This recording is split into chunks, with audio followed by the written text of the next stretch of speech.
dan analisis ya dikedepankan untuk mempelajari setiap materi yang ada di e-learning ini. Kalau berharap dijelaskan semua ya nanti nggak sampai waktunya tuh ya, kecuali kita bisa full 1 semester.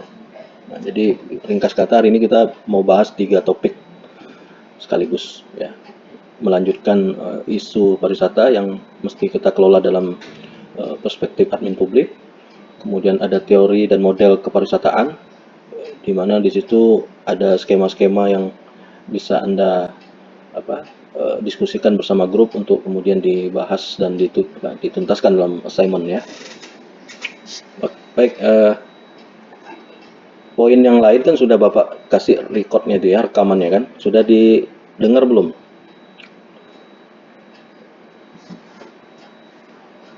Halo? Yang ini maksudnya nih, udah dicoba dengar belum? 1, 2, 3, 4 ini kan membahas isu penting yang 5 ini ya.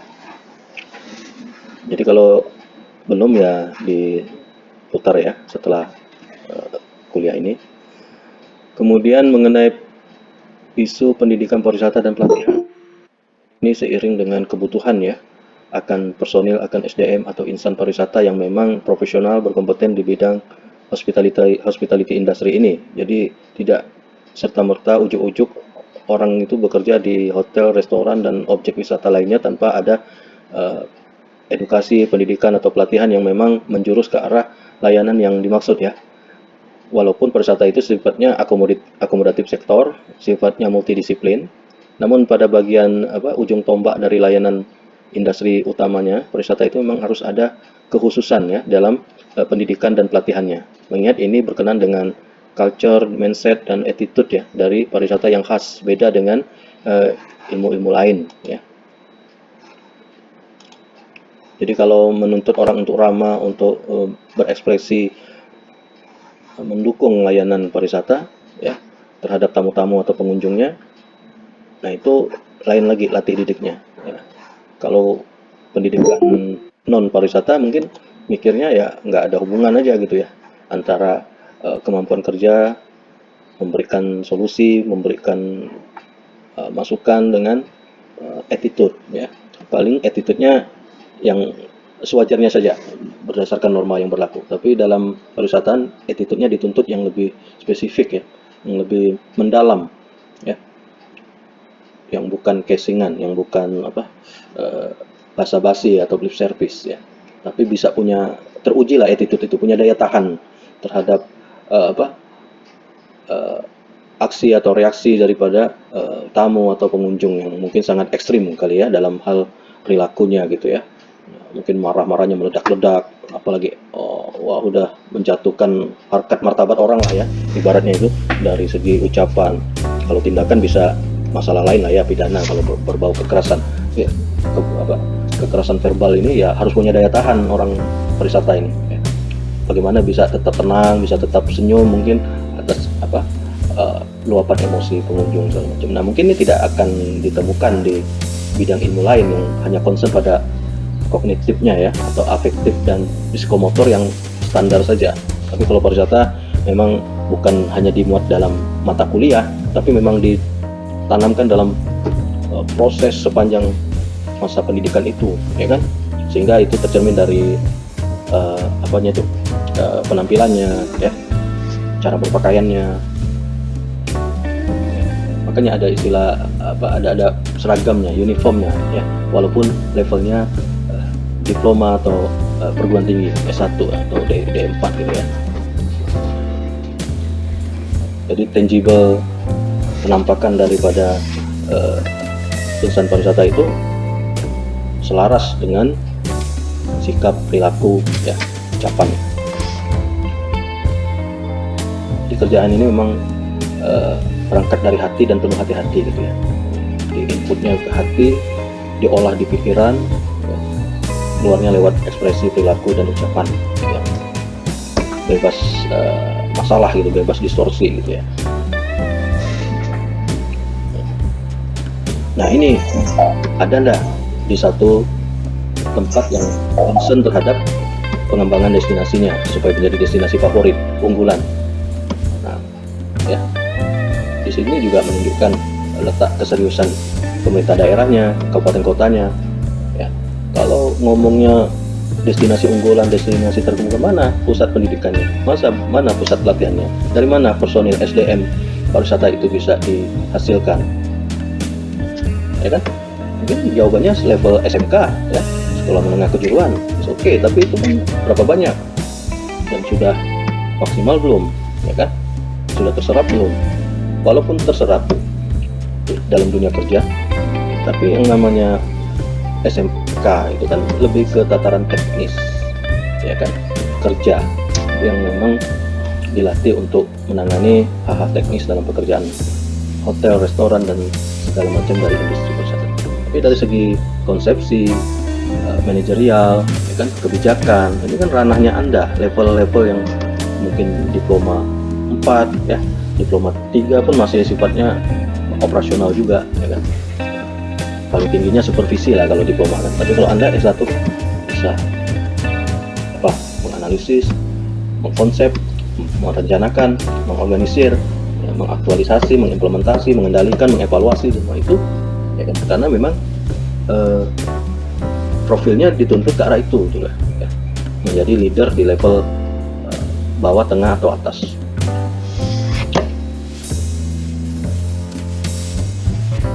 Yang ketujuh, produk wisata baru. Ini produk wisata baru bagian dari kreasi dan inovasi serta kolaborasi yang dihasilkan dari industri pariwisata itu sendiri, ya. Apakah itu yang bertumpu pada basis alam, budaya, atau buatan, selalu ada kreasi tipe wisata baru yang bisa tumbuh kembangkan di situ. Selagi memang ide wisata baru itu memang cocok diterima oleh pasar turis. Tapi kalau ide wisata barunya tidak diterima, ya mungkin di lain waktu seiring dengan strategi, ya kan, metode, teknik yang disesuaikan, boleh jadi itu diterima oleh turis, ya kan. Nah, tapi kalau tidak ada upaya yang berlanjut, hanya berhenti dari tidak ada minat orang terhadap wisata ini, selesai, sudah berhenti dari situ. Tapi kalau nggak bisa nih, ini masih menjual, yakin nih, coba lagi cara-caranya untuk wisata baru. Karena berangkat dari itu tadi, hampir segala hal itu bisa berimplikasi turis, berimplikasi aktivitas wisata jika memang dikemas, jika memang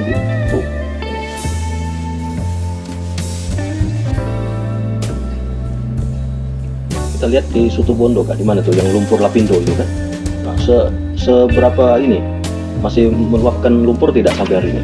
Nah, itu kan sudah menciptakan kontur baru, lahan yang beda dari sebelumnya, yang semula jadi tempat hunian sekarang jadi lapang, kosong, lompong begitu. Ada nggak orang yang dari sekian banyak masyarakat Indonesia ini yang ingin melihat fenomena itu, gitu kan? Karena tidak dikemas, ya jadinya nggak jadi nilai juga untuk turis. Rumah-rumah yang ditinggali penghuninya terkesan angker dengan berbagai mitos dan cerita-cerita, itu bisa jadi, kalau di perkotaan, jadi urban legend, ya kan, untuk menarik orang. Ada pemukiman yang unik di suatu masyarakat, ya, mungkin kampungnya diwarna-warni kan, dimural kan, karena banyak seniman di situ, atau memang ada kerjasama dengan kreator mural, akhirnya beda kampung itu, jadi menarik, ya kan, wisata baru, ya, tanpa perlu banyak investasi, ya.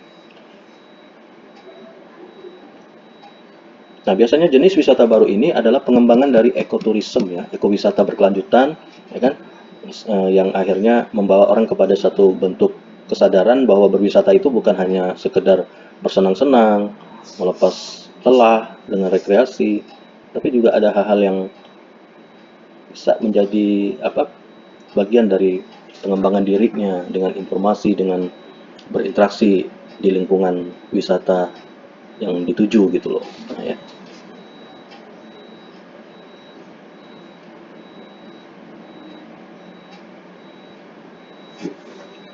seperti yang diceritakan, misalnya makan buah di pasar, di restoran atau apa udah biasa, tapi makan dari kebunnya gimana? Mungkin sensasinya berbeda, ya kan, durian, apel, mangga dan sebagainya, tapi di hamparan kebun yang memang agrowisatanya dikemas gitu ya. Belum lagi ada atraksi-atraksi lain, sifatnya bisa membuat turis betah. Ya, pengalaman pariwisata berkualitas, ya, itu juga bagian dari isu penting pariwisata dunia yang harusnya diterima dengan sigap oleh Pemda ya, bahwa pariwisata berkualitas itu mencakup apa saja, ya kan, dari hulu hilir, ya kan, dari segala lini, dari segala peran itu bisa memberikan nilai kualitas, memberi sumbangan kualitas. Nanti kita lihat dari model teori pariwisata yang ada di topik selanjutnya ya, bahwa menuju pariwisata berkualitas itu bisa dengan bermacam pendekatan ya. Kesembilan, kemitraan dan aliansi strategis dalam pariwisata ya, karena pariwisata ini pekerjaan yang berat, complicated, ya kan, agenda besar suatu negara seperti Indonesia ini secara nasional sudah menempatkan pariwisata sebagai prioritas ya, karena sumbangannya dalam perekonomian juga masuk dalam 5 besar ya pariwisata ini. Nah, jadi kemitraan antar lembaga pemerintah di pusat dan daerah, di dinas, di daerah sendiri ada macam-macam dinas, ya kan, itu bisa tidak bersinergi ya dalam mendukung pariwisata ini. Mitra dengan perguruan tinggi, ya kan, mitra dengan organisasi non pemerintah LSM, seperti komunitas dan LSM pencinta lingkungan, pencinta alam, ya kan, dan lain-lain, itu dalam rangka itu tadi supaya kerja-kerja pariwisata ini bisa lebih efektif ya, lebih efisien ya, dalam berbagi peran itu ya. Kemitraan itu berbagi peran pemerintah dalam kemitraannya sebagai regulator yang memberikan aturan, kebijakan dan kendali terhadap seluruh kegiatan pariwisata ya, bermitra dengan industri, asosiasi perjalanan atau industri hotel dan restoran misalnya ya, untuk saling memahami bagaimana kepentingan tamu, kepentingan turis bisa terpuaskan, tapi kepentingan benefit profit daripada industri juga terpenuhi gitu ya. Jadi ini butuh kemitraan ya. Jadi pendekatannya bukan pengawasan gitu, jadi ada yang merasa lebih superior dibanding lain, jadi ini nggak sehat hubungannya. Kalau kemitraan itu menjalin hubungan yang selaras dalam rangka memajukan pariwisata, sama-sama menebar manfaat dan keuntungan ya bagi semua, win-win solution gitu ya. Jadi tidak saling mengeksploitasi satu sama lain. Bisa tidak dibangun mekanisme seperti itu? Memang dalam ngomongnya kita enak nih ya, maka justru anda yang bekerja sudah berkarir segala macam di pemerintahan atau di swasta, dan anda yang belum, marilah kita gunakan momen kuliah ini sebagai wahana untuk kita berdiskusi ya, memikirkan bermacam hal tentang pengembangan pariwisata daerah kita atau nasional dengan asumsi ini menjadi kondusif karena kita memikirnya dengan tenang ya. Kalau kita berpikir tentang sesuatu yang mendasar dan penting dalam kondisi genting, nah ini bikin pening juga gitu kan. Mungkin yang keluar itu dari pikiran kita hasil terbaik dari segala kemungkinan yang terburuk karena di bawah tekanan semua. Tapi sekarang kan kita lepas nih, enjoy. Anda silakan berpikir, bebas berpikir ya, berpikir bebas atau bebas berpikir. Aliansi, ada kemungkinan aliansi juga ya, bersekutu dengan mitra-mitra lain yang mungkin pada bagian tertentu kita berlawanan, tapi dalam satu titik momen kepentingan sama ya, ayo jalankan. Ada istilah dalam politik, tidak ada kawan dan lawan abadi ya kan. Kemarin musuhan dalam pemilu misalnya, sekarang kawan karena kepentingannya sama, ya udah jalan gitu ya. Jadi nampak di permukaan kayak berkompetisi, tapi di bawahnya ya berjabat erat, bekerja sama gitu kan, sama-sama memanfaatkan pasar yang diciptakan. Itu sudah biasa dalam aliansi ya. Oke, aliansi kita bisa tidak dibangun dengan KAUKUS Indonesia Malaysia, ya kan? Dalam kerjasama regional, BIMEGA, Pasosek Malindo segala macam ini kan. Kalau dilihat aliansi ya, strategis ini. Mungkin masing-masing punya agenda, wah turisnya harus ke tempat saya. Tapi kalau modelnya begitu terus sama-sama merugikan kan. Jadi kita berbagi bagaimana porsinya, yang akan lebih baik. Yang ke-10, dampak masalah-masalah kesehatan, bencana alam pariwisata. Ya, kita tahu kerentanan pariwisata itu ada di sini ya. Ketika ada problem kesehatan yang berimplikasi pandemi gitu ya, atau wabah ya, orang akan secara psikologis takut duluan. Wah, ini hal, belum lagi ada sistem lockdown segala macam ya. Nah, tinggal bagaimana recovery-nya bisa dipercepat atau mitigasinya bisa diperkuat. Kemudian apalagi alternatif untuk bisa bertahan ya segera diwujudkan gitu loh, sehingga tidak ada tidak harus menunggu dirumahkan pegawainya, di PHK apalagi ya kan, tutup operasi, bangkrut segala macam. Itu kan serem dengar kan. Pandemi jalannya baru berapa misalnya, hitungan bulan, 3-6 bulan udah bertumbangan ya kan industri. Jadi selama ini selagi masa normal tuh nggak ada ini gitu kan, investasi simpanan atau jaga-jaga gitu kan, sampai segitunya parah gitu ya. Tapi ada juga yang kreatif, apalagi dibantu oleh pemerintah misalnya, supaya bisa bertahan gitu kan. Nah, misalnya dengan macam-macam model tipe wisata baru itu ya, yang cocok dengan kondisi pandeminya. Staycation, apalagi wisata sehat, apalagi bahkan yang pakai virtual tour gitu ya. Nah, makanya sesuai standar protokol, kalau konteksnya pandemi COVID, kemudian menghindari kerumunan gitu kan. Tuh banyak kan jenis-jenis tempat wisata atau hotel yang bisa disetting dengan kondisi minim kerumunan ya. Tentu yang diuntungkan mereka yang punya lahan luas ya kan, ruang-ruang yang banyak ya. Sampailah kepada itu tadi, pernah dengar kan, pernah lihat berita maskapai penerbangan membuat rute penerbangan lokal aja bolak-balik ke bandara kan, hanya untuk memuaskan penumpangnya. Orang yang udah terbiasa naik pesawat itu kan merasa resah juga kalau seminggu bisa sekali, sebulan bisa beberapa kali, lalu berbulan-bulan nggak boleh kemana-mana karena di lockdown dan dibatasi. Ya mereka pengen juga kan melepas kejenuhannya dengan cara begitu. Nah ini kreasi ya kan, tidak melanggar aturan tapi bisa menyenangkan semuanya. Nah,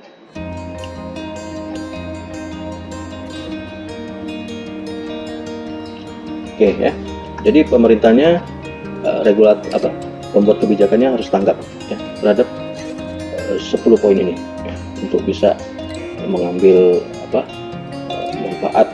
Kalau kita kebijakan publik atau administrasi publik ngomongnya orientasinya manfaat ya, kalau keuntungan lebih ke arah bisnis komersil ya, swasta lah itu yang mindsetnya begitu. Nah, lanjut untuk ini memahami perilaku turis ya, ada bagian ininya nih, bagian tugasnya juga. Dari Anda kita loncat ke topik 5, daya saing pariwisata sudah ya. Topik 6, nah ini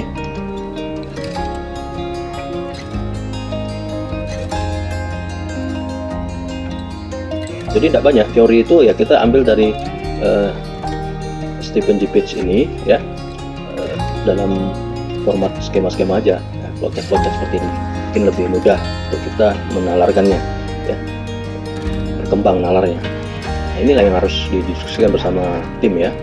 Misalnya tipikal mata rantai penawaran wisata itu bisa kita lihat dari skema ini, dari titik origin area tempat asalnya ya sampai ke destinasi. Di pertengahan ini ada kemasan daripada industri yang terlibat dalam kegiatan menyampaikan customernya, turisnya ke destinasi dan bolak-balik ya. Nah, di bawah ini ada keterlibatan daripada industri pariwisatanya sendiri ya. Apa saja itu, mulai dari travel agentnya, apakah menerapkan pemesanan daring, online atau secara langsung.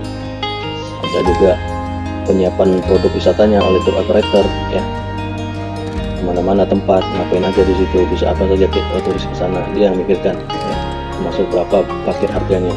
Mungkin juga ada layanan di bandara, termasuk penanganan bagasi ya. Nah, ini yang kemarin kita bahas, bukan ya kemarin ya, tadi ya, keamanan dan keselamatan itu ya, luggage handling, dan sampai koper-koper, tas-tas yang dititipkan di pesawat kayak itu dijahilin ya, dicuri apalagi dalam kasarnya itu ya, sehingga ini bisa mengganggu lah mata rantainya ya. Tapi kita ambil ini normal semua ya, tidak ada masalah. Nah, ini layanan transport airportnya ya, taksi segala macam, dan ini yang terlibat dalam industri. Ada organisasinya, organisasi hotel, restoran, untuk atraksi wisatanya dengan perusahaan penyewaan mobil yang tentunya bervariasi di sini dari segi tipe, kapasitas, harga, dan mungkin semakin semakin spesifik juga, bukan umum untuk urusan lain ya, tapi ada yang pariwisata. Daripada Alphard Anda nganggur kan, misalnya dijadikan car hire untuk misalnya camping keluarga, piknik keluarga ya kan, antar jemput sampai ke lokasi. Oke ya. Nah, sekarang yang ini. Nah, ini kita mau lihat peran transportasi dalam perjalanan turis ya. Jadi di sini ya gampang aja sih analisa nih. Tapi kalau kalian bikin rumit juga bisa. Rumit itu maksudnya lengkap, detail gitu ya. Jadi dari tempat tinggalnya si turis kan berangkat tuh ya ke airport. Nah, dari berangkat ke airport tuh dia pakai jasa itu enggak? Transport dari tempatnya itu ke bandara ya kan, atau kendaraan pribadi. Jadi kemungkinan dia pakai taksi, pakai bus. Kalau di Wispadio ini enggak ada ya bus ya. Tapi kalau bandara sekarang itu kan dari Gambir, ada dari mana lagi? Dari Pulau Gadung, dari mana-mana tuh. Terminal-terminal besar, Kampung Rambutan, ada Damrinya tuh. Nah, nggak tahu peran Damri kita nih apa nih untuk urusan ini nih, ngangkut-ngangkut. Mungkin belum sampai kali kebutuhannya ya. Nggak tahu kalau dari daerah. Nah, terus mereka di di titik keberangkatan bandara itu mereka sudah oke lah kan, segala macam tiket dan penerbangannya menuju lokasi airport tujuan ya. Apakah di situ ada penjemputan dari hotel? Jadi ada penjemputan dari bandara keberangkatan, ini penjemputan dari hotel ya. Kalau sudah booking atau check-in, reservasi lah istilahnya itu, mungkin sudah beres urusannya. Tapi kemungkinannya juga bisa dia naik kereta yang punya scenic train journey, ini apa nih, kereta panorama ya, bisa lihat pemandangan yang menarik lah di perjalanannya itu ya. Atau perjalanan dengan tur lokal, atau dengan sewa mobil, sewa, atau dengan pelayaran lokal juga, atau sewa sepeda mungkin ya. Jadi intinya identifikasi betul apa yang menjadi kebutuhan turisnya. Yang kedua, petakan juga bagaimana layanan dan produk yang bisa memenuhi kebutuhan mereka itu, apakah sudah tersedia atau belum ya. Jadi sebenarnya dilihat dalam konteks peluang juga nih ya, yang bisa disediakan oleh suatu destinasi ya. Ini baru dari peran lagi ini urusan, coba Ada yang mau coba deskripsikan gambar ini? Kalau ini Pak, Ya. itu peran dari transportasi. Jadi setiap aplikasi itu harus ada transportasi dengan upaya stepnya, entah dari iPhone atau dari iPhone hotel ke destinasi, seperti itu. Oke, jadi penjelasan dari Dwi mungkin lebih ringkas dan bisa dipahami ya semuanya ya. Ini simpel-simpel saja, cuman problemnya tidak semudah itu dalam faktanya gitu ya. Nah, tinggal bagaimana Anda selaku admin publik memikirkan ya. Ada masalah tidak dari tempat asal turis terkait dia mau ke airportnya gitu ya. Nah, atau bukan hanya airport nih, ini kan contoh saja, bisa anggap airport, bisa anggap pelabuhan udara, pelabuhan laut ya.